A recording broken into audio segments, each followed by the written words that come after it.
directly at the end of the bar, there was a scrunched up piece of kitchen paper, if you like, tissue, with lots of blood around it, on it. So I thought that's probably a pretty good place to look. And it was within that scrunched up piece of paper on the tiled floor at the end of the bar, the base of the bar by one of the bar stools. It was pretty extensive down there, all that broken glass, the blood. There were a lot of blood drips across that floor. It was a kind of cream-coloured tiled floor in that whole games area. As I said, the ping pong table was collapsed.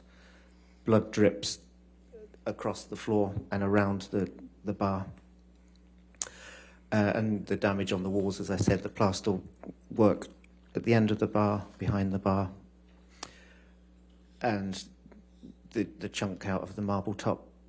The TV, which was directly in front of that wall-mounted TV, was cracked with, it seemed like remnants of a coffee cup embedded in some of it, and the rest was below, looked like coffee splattered behind and underneath the TV.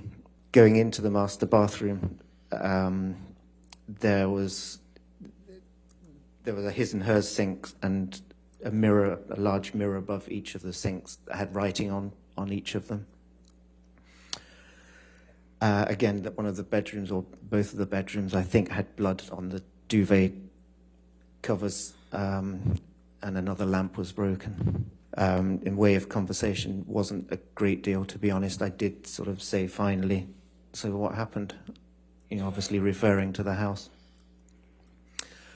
And, I mean, she didn't give much explanation, if any. She did say, Ben, have you ever been so angry with someone you just lost it with them? And I sort of said, no.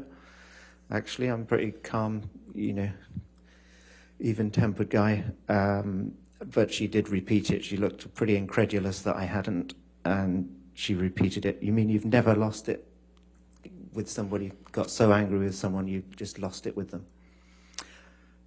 And I said, no, unless you count the sort of time when I was 14 years old and I hit the light switch in my bedroom because I wasn't allowed out that night or something. With a person, no, never. And that was pretty much the end of the conversation. She dropped it then. How would you describe her tone when she asked those questions of you? To me, incredulous, would be fair to say. Surprised that I hadn't lost it with somebody.